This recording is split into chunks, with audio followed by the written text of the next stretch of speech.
All right, everybody, welcome to Aurora Connects, episode 2 for Friday, April 3rd, 2020.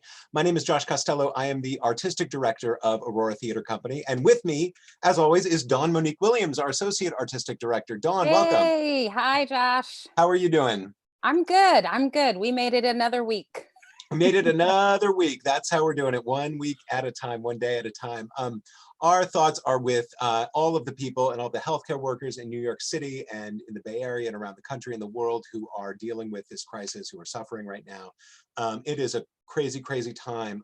And as a theater company, there's only so much that we can do to directly help with the situation. We are certainly donating the use of our sewing machines and some of our supplies to make more masks for people. But the other thing that we are able to do is to continue our mission of connecting people, connecting our artists and our audience. And in this time of social distancing, we feel like there is a role to play for that. So that's why we are doing Aurora Connects. Dawn, if people want to participate in this conversation and they want to comment or ask questions, how can they do that? They can use the comment feature on the YouTube live channel right now. We do have our wonderful production manager, Amanda, standing by, so she will field those questions and pass them on to us in real time. And time permitting, we'll answer them right here on the call. All right. We're also on, I believe we're streaming on Facebook as well, so you can comment there, and you can email us at connects@auroratheater.org. The other thing I want to mention before we get into the topic for today is that we are, of course, accepting donations. This is a really hard time for theaters all around the country, all around the world. We are determined to make it through this and to have our next season, which we're going to be talking about. Aurora's doing really well right now in terms of people donating their tickets back to the shows that we've had to cancel instead of asking for refunds. That's making a huge difference. We've gotten a big break from our landlord on rent for 3 months. So we are really poised to come out the other side of this and be able to make the kind of theater that you know and love. And so anything you can do to help us get through this and help us weather the storm would be very much appreciated. And you can donate by going to our webpage, auroratheater.org, and clicking on the donate button at the top right, or there's information in the show notes as well for that. We have a new segment we want to try out this week. We're going to be sharing a quote from a play with all of you. Dawn, what have you got for our first iteration of this segment? Well, this week we lost an American playwright to this pandemic, to this COVID-19. And in his honor, I did pick a Terrence McNally quote from his play Master Class. And the quote is, "A performance is a struggle. You have to win. The audience is the enemy. We have to bring you to your knees because we're right. Dominate them. Art is domination." Wow, that's a bold statement. Do you agree with that? What do you think about that? Whoo, that's a little touchy. I do think a performance is a struggle. And I do think the goal should be to win. I don't know if the audience is the enemy. I don't know if I'd be so bold to say that, but Yeah. but I certainly in these trying times right now have felt that art is domination in many ways, and I think that's open to a lot of interpretation. Interesting. Yeah, what do you think, Josh? I don't know. I mean, my first instinct is no. I mean, I think art is cooperation. I think art is collaboration, and you've got to invite the audience in to share in that communal act of imagination of telling the story and being a part of it together. But I certainly there is a part of that idea of domination that I will admit appeals to me as a director, right? That we want to make this idea, this story, and tell it and get everybody on board. So I think there's lots of different ways into art, and I think that might be one of them. Well, I think art is the marker that we were here. Yeah. And that's why I think art is domination. But we should say that we are totally open to suggestions from folks. So you can use that connects@auroratheater.org if you have a quote from a play that you'd like to hear me read aloud in my mellifluous voice. All right. So send those suggestions in and maybe we'll pick yours for next week's show. Our topic today is our 2020-2021 season, which is Aurora's 29th season. And I have to acknowledge, of course, right now that we have canceled the remainder of our 28th season, our 2019-2020 season, which means half of our season. We do 6 shows in a season. We did Exit Strategy and Bull in a China Shop and The Children, and we've had to cancel Loot, which would have been at its first preview tonight. I'm very sad to say. Loot by Joe Orton and The Ruler by Christopher Chen, the world premiere of The Ruler, and Sex with Strangers by Laura Eason. And so we are very much hoping to get some or all of those plays into a future season. But for now, I'm very pleased to talk about our 2019-2020 season. And I want to again thank you to the ticket holders and subscribers who have been donating their tickets to our canceled shows back to us instead of asking for refunds. That is making a huge difference for us. But now we are talking about the next season. We're going to go through them show by show, and we're going to be bringing in some of our playwrights and directors. So I'll start by just saying the first show of the season, we are announcing with a to be announced for that slot. And the reason for that is it was a play that we had been thinking about, a play that I was going to direct that was fairly large and expensive, and fairly specific to the historical moment that we thought we might be in at that point. Due to changing circumstances, we are trying to be very smart about how we allocate our resources for next year. And we are also thinking a lot about what historical moment are we in. And so we may still end up doing the show that we had originally planned, or we now have some flexibility to be able to see exactly what the situation is going to be at that time and be able to announce something hopefully very soon. I do want to say this, that I have been thinking about some advice that I got when I became the artistic director, which was that you're going to be faced with a lot of challenges. And the trick is to see all the challenges as opportunities, right? To really be looking for not just the positive, but for how you can use these moments of crisis as a way to make the kind of positive change that you want in the world. And so in thinking about this issue of what show are we going to do, maybe we can't do the show that we had originally thought, I was getting a little depressed until I started thinking about it in terms of what opportunity does this bring up. And the thing that I have been wanting, that I've been talking about since becoming artistic director with Aurora, since before I became artistic director with Aurora, is that I want to make theater that is relevant. I want to make theater that speaks to the present moment. And perhaps having the opportunity to slot in a new unexpected play at the last minute makes that possible in a way that it would not have been otherwise. And so I'm seeing the opportunity of that and thinking about what that's going to be. And I'm really excited to get that set and to announce it to all of you as soon as we possibly can. But for now, we're going to move on and talk about the second show of the 2020-2021 season, which opens in November. It will be directed by our Associate Artistic Director, Dawn Monique Williams. So we're still with me and Dawn talking for a moment. Dawn, tell us about Toni Morrison's The Bluest Eye. Well, first of all, the 2020 is the 50th anniversary of the Morrison novel. It was her debut novel in 1970, so how thrilling to be able to present this adaptation in its 50th anniversary year. This play adaptation is very faithful to the original, so for people that are familiar with the novel, it does focus on a couple of young Black girls, and it's sort of a coming of age story, and it's heartbreaking and it's devastating, but it's also lyrical and beautiful. And it's really looking at how these young girls move through racism in their predominantly white community, how they see themselves as Black women, how they understand whiteness. It's Morrison's language is so rich, and Lydia R. Diamond, who did the stage adaptation, really is faithful to that language. She really essentializes the story in quite a beautiful, beautiful way. So yeah, Excellent. That's sort of what it's about, broad overview. Yeah. No, I'm really excited about this play. When was it written? When was the adaptation written? Okay, 2005 is when Lydia did the stage adaptation. Okay. And anything else you want to tell us about what made this play appeal to you? You pitched this play to me, and what was it that made this a play that you particularly wanted to direct?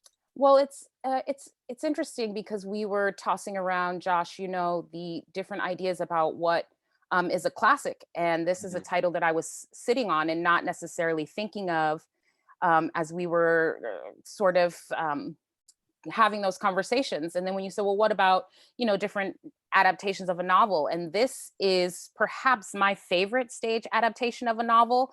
I tend to shy away from those a little bit because of their presentational style, but I think because the language is so rich, it's so heightened and so poetic that it really is in my wheelhouse. It's really my jam, to use a colloquial phrase. I just think it's stunning writing, and I have found myself. I'm going to just share this quote. My daughter was doing a homework assignment on this, and there's this quote: "The difficult miracle of Black poetry," Mhm. and that quote has really resonated with me, and I found it really important for me as an artist to be in that space of wanting to unpack Black stories, and and um, and unpack Black stories that are written for Black people, if that makes sense. Mhm. So I'm really interested in how these young women understand the world, and I really am excited to share that their inside of their life with an Aurora audience, many of whom I'm sure have loved the Morrison book for years. Great, great. Thank you so much, Dawn. I'm really looking forward to this one. I think it's a beautiful, beautiful play. Thank you. Let's go on and talk about Cry It Out, and we're going to welcome our guests. I think we're seeing, are we seeing, we may have been seeing everybody all this time, I'm not sure, but we have with us to talk about Cry It Out. We have two Mollys. We have Molly Aaronson-Gelb, who will be directing this production, and Molly Smith-Metzler, who is our playwright. Welcome, Molly and Molly. Thank you. So Cry It Out is a really special thing for Aurora, and a different thing that we have not done very often, if at all, which is we are taking a production that actually went up in San Francisco in 2019, and we are taking the full cast and the director and remounting it as part of our season. This is a play that I read a couple of years ago and was very excited about. And then I saw that Molly Aaronson-Gelb and Just Theater, which is run by Molly and her husband, who happens to be Jonathan Spector, the playwright who wrote Eureka Day, which I directed a couple of years ago at Aurora. Molly and Jonathan got the rights to Cry It Out, and they put an amazing cast together of actors that have been at Aurora and that our audience really, really loves. And they made a really beautiful production. I went and saw it and was deeply moved and laughed very much, and really recognized some of those issues as a parent. And so it occurred to me that it was a small enough theater that maybe a lot of people in our audience didn't get to see it, and that wouldn't it be great to be able to give that play a little more life and bring it to Aurora. So Molly Smith-Metzler, can you tell us a little bit about your play and what went into writing it? Sure. I'm so honored and excited that you're going to bring Molly's production. I'm so excited, especially because I'm one of the people that didn't get to see it. So now I'm going to, the virus will be over. I'm going to get my car. I'm going to drive up from Los Angeles, and I'm going to get to see it, which I'm so excited about. Excellent. But I heard from literally everyone I know in San Francisco that it was just a beautiful production. So I'm grateful and excited. But I can tell you about the play. I wrote it in 2017, but that's not really true. The truth is I started writing it in 2015, but it took me 2 years to finish because I was sort of living a version of it in my real life. But quickly, it's about it's about 4 characters who are all in a postpartum period. They all have weeks-old babies. And to me, it's very much a play about the storm that is that very delicate period. And there aren't many plays or books or essays about what it's like to have a brand new baby. And I have a theory of why. And I think it's because we just try to survive maternity leave and then we live our lives, and then we don't write any of it down and we don't remember because it's just such a whirlwind. But I was living in a little tiny town in Long Island where I didn't know anyone. And I had a really hard time. I think your identity is kind of cracked open. Your marriage goes through a lot. And I wrote everything down because I had no one to talk to. So then in 2015, I said, okay, I think I'm ready to write this play. And then I pulled out this journal and I had all of those things that I think the rest of us forget because we just have to survive this period. But yeah, I think it's about the question of whether or not to go back to work and what a luxury that question is.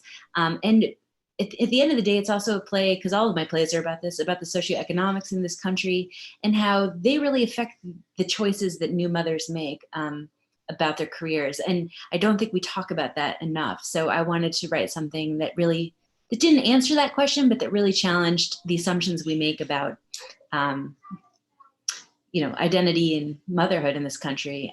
Anyway, it's been a huge delight that it's here, and it's a huge delight.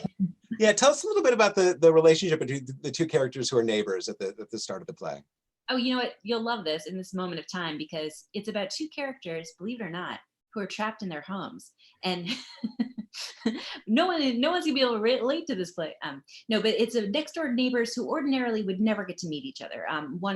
Jesse is a corporate lawyer in Manhattan, upwardly mobile, married to a yacht club guy, and Lena didn't finish community college, curses like a sailor, has an entry-level job at the local hospital. These two women would probably never meet in their real life, but because they're both home with newborns and trapped at home, they do become friends, and they start to bring their baby monitors out and meet for coffee in like the one little spot where their two houses both get reception, which at the time seemed like, I felt like no one would ever be able to relate to that, but now we all can.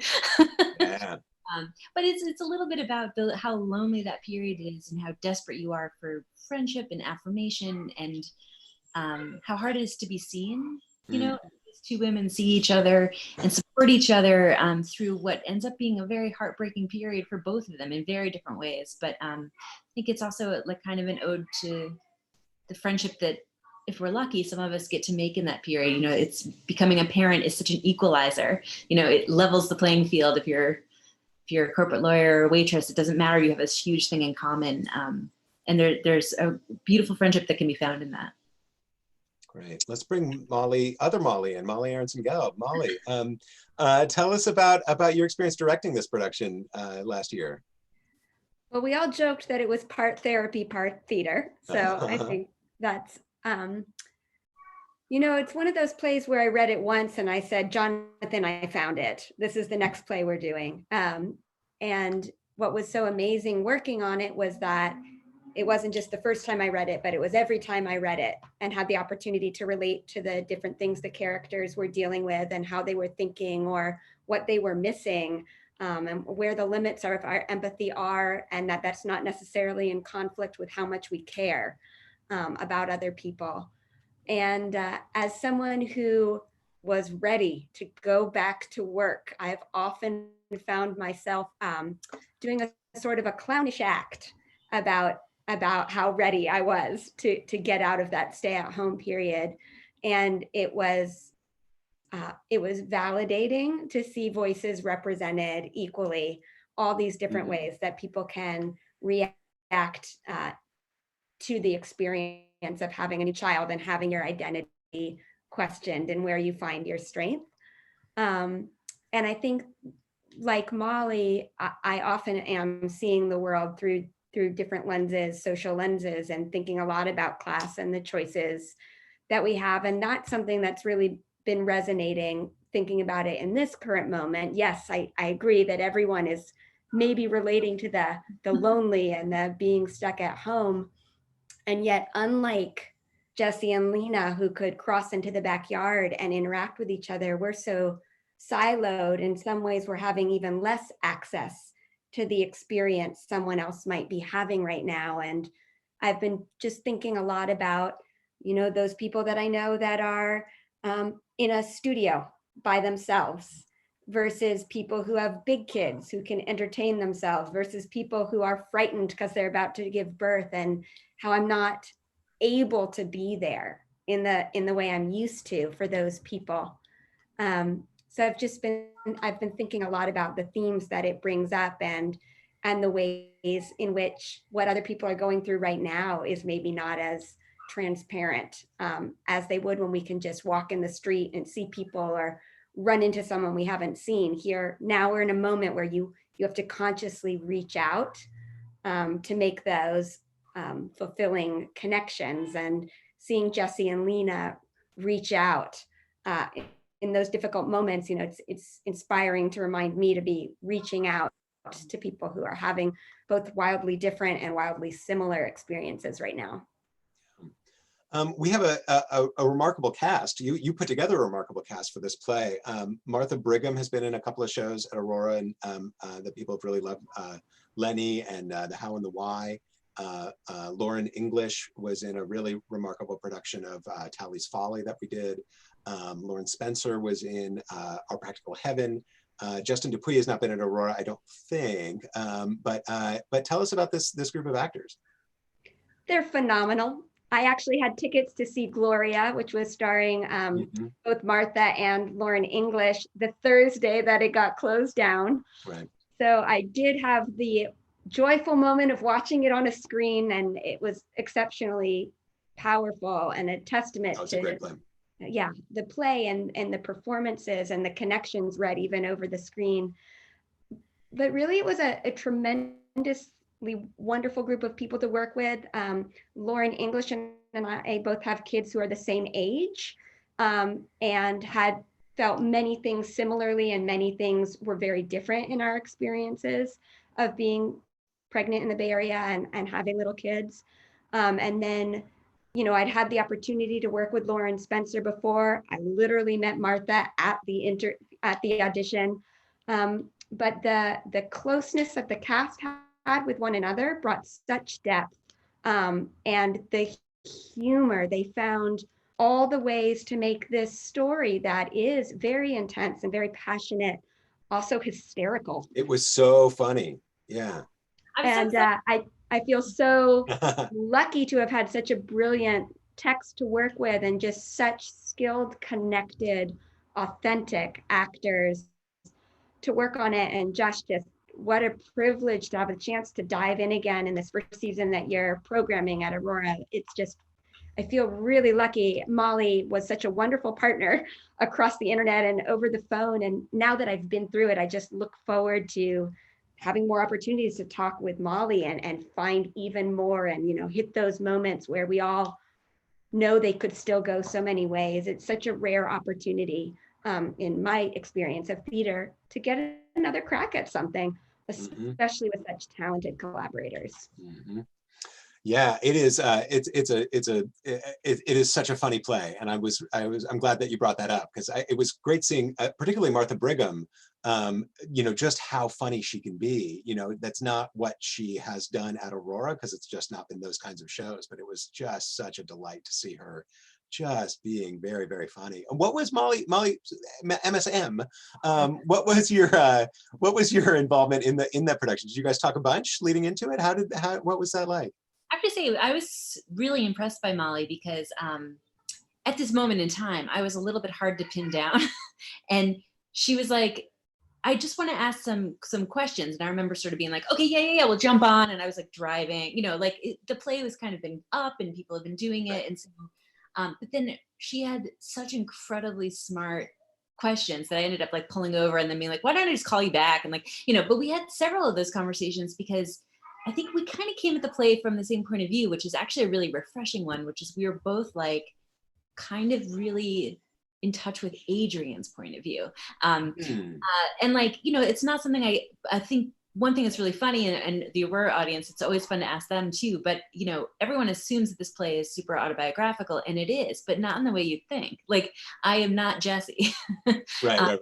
And I'm actually, you know, I think all new parents are all the characters, but I had gone back to work in a serious way when I wrote this play, and I was actually living in Los Angeles while my daughter was back in New York, and it was very, very wrought for me. And I sort of really connected to the Adrian character in the play. And anyway, I think Molly was eager to go back to her job and was feeling some of these similar things. So I actually feel like her approach to the play was so much more level than, you know, I think people can just assume it's about these two characters, but she brought such a this is an ensemble play and everyone's experience is really true and accurate. And, she just asked such intelligent questions. And I'm not surprised that the production is so fantastic, because I think that thing of that it's an inclusive, it's 4 people all telling a story that's important. I think that gets looked over a lot.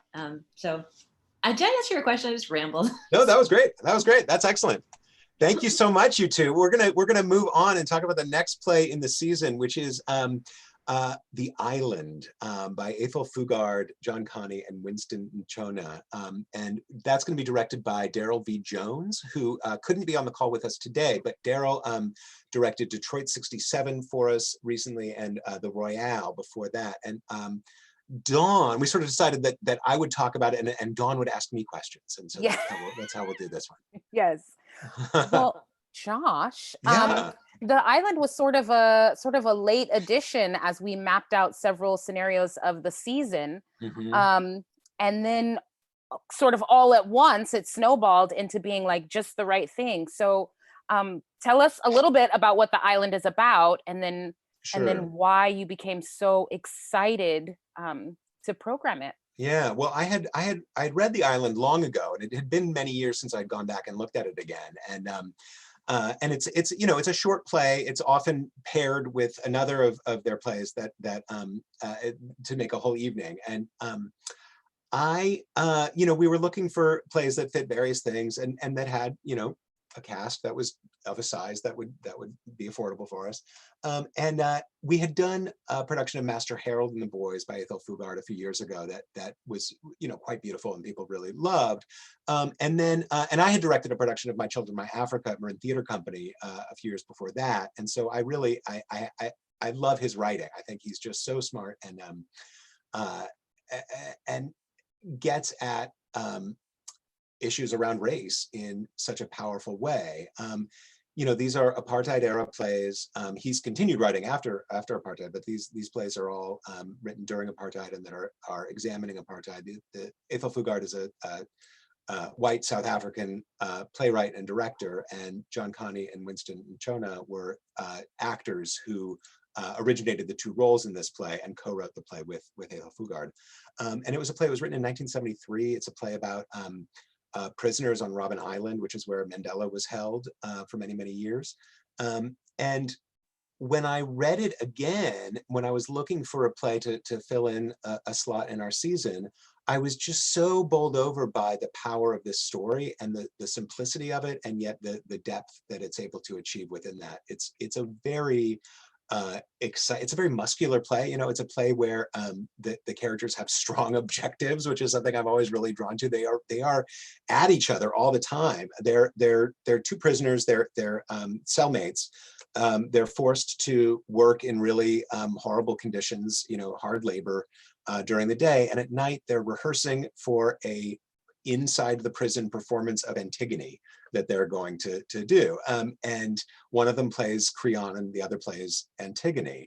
And we see them rehearsing and pushing each other to do a better job and sort of exploring the themes of Antigone, which are all about the power of the state versus the individual, which are of course very resonant both in South Africa under apartheid, but also continue to be resonant today in all sorts of different ways. And so when I read the play again, I just thought this is such a perfect Aurora play. It is a story that is has this intellectual component, but also has this very visceral side to it. And I just immediately thought this is a story I want to put on our stage. And I thought about doing it with the other play and having them both, but there's something about The Island that just grabbed me to such a degree that I thought, let's make this a whole evening and, allow it to really breathe and take our time with it and let it speak for itself. How do you think audiences will respond, or how do you hope audiences will respond to this play? Yeah, I'm always at Aurora. We always like it when our audiences have lots of issues to talk about after the play, right? We always want those conversations on the way home to be, very not just deep, but very adversarial, right? We want our audience to really pick sides and have to have it out. And I think this play gives you a lot of that. It gives you a lot of things to think about. You know, the two characters in the play have their disagreements. There's a point at which one of them is offered early release, and the other one, of course, is happy for his friend, but is also facing, that makes him face the reality of that he's most likely going to spend the rest of his life in a box.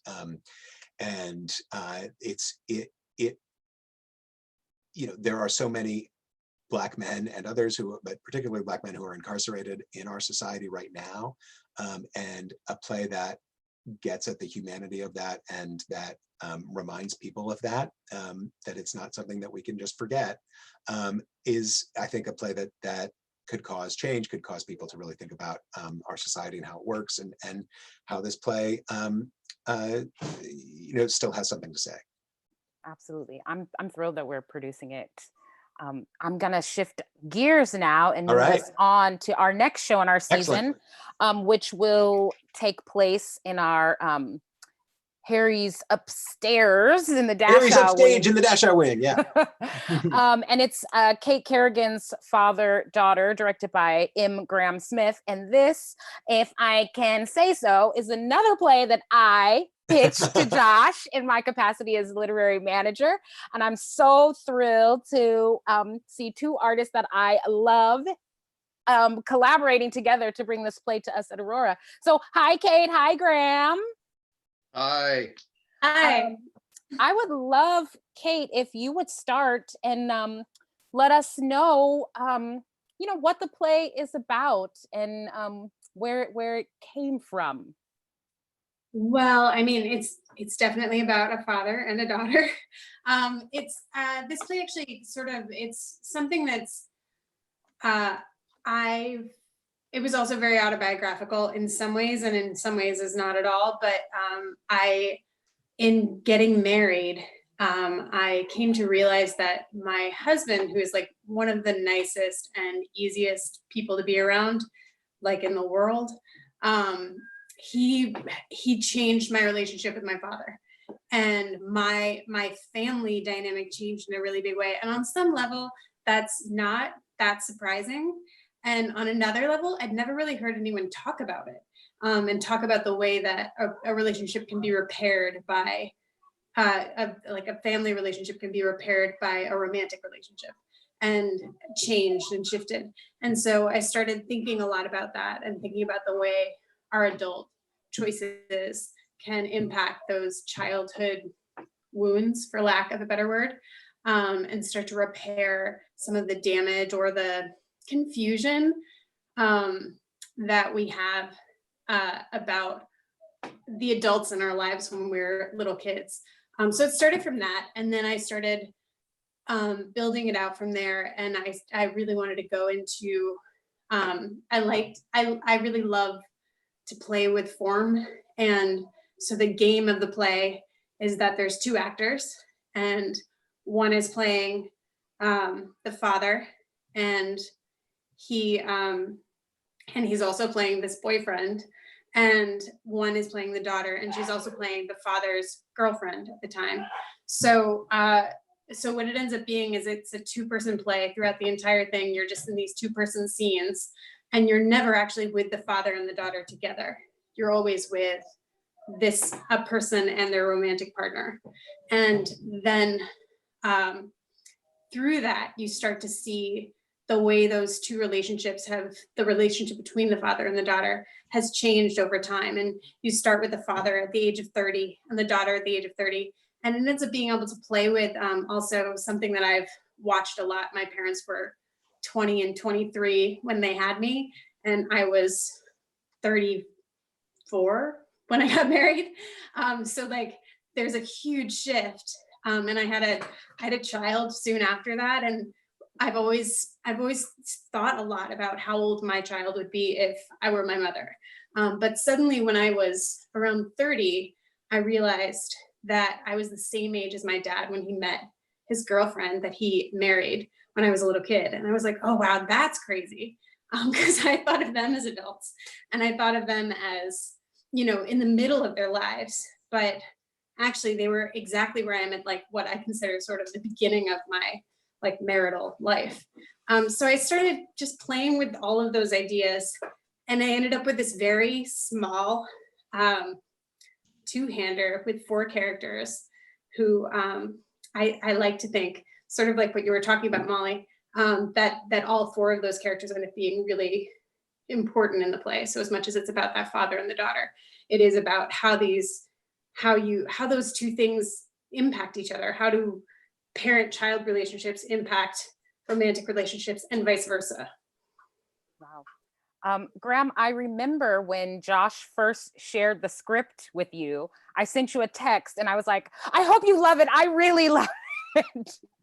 And I'm going to take for granted that you sitting here with us today is because you really love it. So why don't you tell us a little bit about what you love about it? Sure. I mean, I read it. I read the whole thing, which, you know, is such a great sign where you have to keep turning the pages and read the whole thing all at once. And I remember I was on a flight from LA to San Francisco, and everybody on the whole plane had left the plane when I finally like finished, because I just let everybody off so I could get through it. It's a remarkable meditation on vulnerability. That was like the first thing that I really connected to about the play. It's about, you know, these 2 couples who are both going through the courtship ritual with each other, and about like kind of each layer of defensiveness or each layer of remove that separates them from the person that they're in the courtship with. And of course, those 2 courtships are happening 20 years apart. So you're seeing the difference in those courtship rituals, but you're really seeing that moment where 2 human beings are wanting to let somebody else in, but also, you know, worried and anxious about what does that mean when you really let somebody in, not only to all the things that you have to offer and all the kind of lovely things in life, but also when you're afraid that you're kind of letting your mess be part of someone else's mess. Yeah. And so that ends up taking many forms in the play. Like sometimes there are these incredibly beautiful kind of heart-wrenching exchanges, and in other times they're hilarious, the way that people kind of can use their messes as weapons with each other, or elbow people away just at the moment where you're hoping that they're going to kind of make a definitive kind of connection and a definitive leap toward each other. As you can imagine, there's a delicious opportunity for actors who are going to spend the entire play kind of tracking one relationship, then hopping to the other, then hopping back, and creating 2 sets of fully realized, kind of fully emotionally different sets of characters with different physical behaviors and a different physical life as they go through these courtship dances. And the play kind of, there's a scene kind of right in the middle of the play where all of the dialogue kind of disappears for a moment, and we actually do get to literally dance with the characters, and we get to see something that I hope will be kind of a glimpse of that thing at the very core of a relationship, when you finally kind of see someone for who they are. So that's an extraordinary opportunity as a director, to get to work with 2 actors in such a detailed way as they create 2 different sets of characters. And I think it'll be something that the Aurora maybe hasn't had in the particular way we're envisioning it up in the Harry's Dasho wing space. I think we're thinking about configuring this space in a way that will be kind of new and surprising to folks who have seen other shows up there. Absolutely. And this will be a world premiere of this play, right, Kate? Yeah. And we're really honored to host that world premiere at Aurora and be able to share this play with our audiences. Yeah, I'm really excited. I've done several readings of it, and it's a small enough play that you can get a real good sense of what the play might become without having staged it. But the conversations that Graham and I have started to have about what the space could feel like and how that could connect to that vulnerability he was talking about, and the ways in which we might be able to just like hint a little bit at some of the places that we're headed, and the fact that there's going to be this pretty weird dance in the middle of it that I'm very, very excited about. And I'm really excited about seeing how that can transform the play. I write a lot of musicals, and in musicals, so much of it is about rewrites, and so much of it is about growing the piece once you have your collaborators on board. So it's really, it's an opportunity to me to see what Graham's ideas are, see what the actors' ideas are, and see if I can keep growing the piece a bit more. Wonderful, wonderful. I want to jump in with one thing. If people watching who are longtime Aurora audience members who may recognize Graham and be going, who is it? Why do I know him? Graham, this is the first play you're directing, first full production you're directing Aurora, but you have a long history with us. Tell us about the Global Age Project and your part in it. Oh, well, ages and ages ago, when I was a young man, I was, for 5 years, I was the producer of the Global Age Project, which was Aurora Theater's February series of Monday night readings of plays that addressed, what we call it, but plays that addressed the world, the complicated world that we live in today. And so I think it was the 21st century and beyond. 21st century and beyond, to infinity and beyond. And so we hosted, during my 5 years, I think we hosted about 20 readings or so of new plays, and some of them by folks that I think people will recognize, like I'm trying to think of, like J.C. Lee's play Loose, which is now a major motion picture, was one of our plays. And so I had a great time working with Aurora for 5 years on that project, and it's a terrific kind of homecoming to be doing my first production, full production with Aurora, and with both of you, Dawn and Josh. So thanks for having me aboard. I'm so glad it worked out. I'm so glad you're here with us, Graham. Thank you. Thank you, guys. Dawn, shall we move on to the next one? Yeah, let's do it. Okay, so the next play is directed by Barbara Damashek, who has been directed many plays at Aurora, most recently The Children this season. And Barbara could not join us today as well. So I'm going to interview Dawn about Three Tall Women by Edward Albee. I think we're supposed to say Edward Albee's Three Tall Women is the name of the play. This is an American classic. This is a masterpiece by one of the great playwrights of the 20th century, Edward Albee. Tell us a little bit about Three Tall Women, Dawn. So yeah, Albee's Three Tall Women was written in 1990. So he was well into his career, and Aurora audiences know Albee well from A Delicate Balance, and Bay Area audiences, I'm sure, saw The Goat or Who Was Sylvia over at ACT, and any number of Who's Afraid of Virginia Wolves. And Three Tall Women is a little bit of a departure from some of Albee's other works. It's three women. They don't even have names, right? So it's character A, B, and C, and it's one woman in her 90s, then a middle-aged woman in her 50s, and then a young woman in her 20s. So we're looking at three different women at three different points in their lives, but they all sort of converge in this luxurious bedroom of the advanced in age woman, as she kind of takes them on a storytelling journey through her life. So she's reminiscing. Some things come out sort of odd and poetic, and that's why it's a little bit structurally different than some of Albee's other plays. There is a sort of like meditative quality to it, and you watch how these women interact and their sort of conflicts with one another, and as the woman that's advanced in age has to kind of come to terms with her own mortality and her own humanity. And again, for me, this one feels also a little poetic, and Albee already was a genius with the word on the page. So there's no shortcomings there. The language is really great. And of course, there's a really amazing sort of plot twist in Act 2 that I'm not going to give away on this video.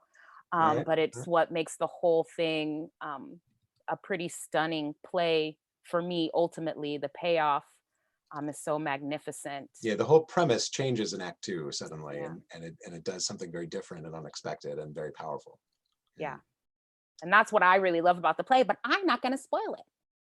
All right. Okay, very good.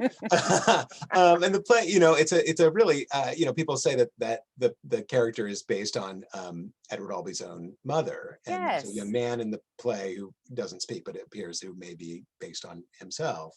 And it's sort of a scathing critique of the sort of waspish upper crust culture that she came from. What is this play?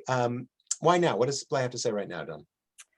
Well, I mean, you know, the Shakespearean nerd in me feels like Albee is one of those people that you would say it's not for a time, but it's for the ages, right? Like, isn't it always appropriate for a person to sort of reflect on how they spent their life, like um, to kind of make peace or not with the choices they've made, to kind of just dig back in and see what the math was that brought them to this current place. So it definitely feels kind of ever relevant in that way. And also, just in terms of my own particular taste and political leanings, I'm all about plays that center women's stories, that give women who are sometimes thought to be outside of a certain age, an opportunity to have a voice. And I think we need to see more of that. So I'm excited to have, mature actors doing this play, to have Barbara be leading us, on the journey of this play. I think it'll be a really special event for Aurora audiences. All right, thank you for that. We're gonna wrap this up. We've gone a little long, but I want to ask our guests one more question, which is this: in this period of social distancing and of social isolation, how are you coping? What's one thing that's bringing you joy? Let's go to Molly Aaronson-Gelb. What's bringing you joy these days? Don't only have one, but definitely one thing is all the creative problem solving and solutions that artists have been outpouring. Including my high school students, whose play got canceled right as we went into dress rehearsals, and they've been doing confessionals from their characters. They've been writing each other letters. They've been doing musical awesome. ballads from balconies. So seeing the creativity has definitely been a really big one for me, seeing the way people make an opportunity of a challenge, as you said in the beginning. Great. Graham, what do you got? The thing that I have been really glad for recently is that I found this time has been a great time to reach out to folks that I haven't spoken to or communicated with in years, and to get a chance to just call those folks up or send them an email and check in and say, how are you doing? What have you been doing for the last few years? I miss you. It's been a really powerful opportunity to remind yourself about like all the connections and awesome people that have been part of your life that aren't necessarily part of your daily life. That's great. Yep. Kait Kerrigan, what's bringing you joy? I've I made a sourdough starter. All right. It's going really well. I just made my second loaf of bread today. It had a lot of bubbles in it. It was great. I've been really enjoying. I have a 4-year-old, and she really likes cooking, and so we've been doing a lot of cooking projects and baking projects and things like that. So I've been trying to lean into that side of myself, which has always been there, but is like on overdrive right now. Awesome. And Molly Smith Metzler, what's bringing you joy? This is gonna sound corny, but my husband, I have a really good marriage, and I think these moments kind of, you find out what people are made of in these moments. And I can't cook. I never can have been able to. It's not something I can do. But I'm also working full time on Zoom, which is also really weird. And my incredible husband makes us gorgeous dinners and takes such good care of us. And Court, come here, say hi. You have cooked before I was born.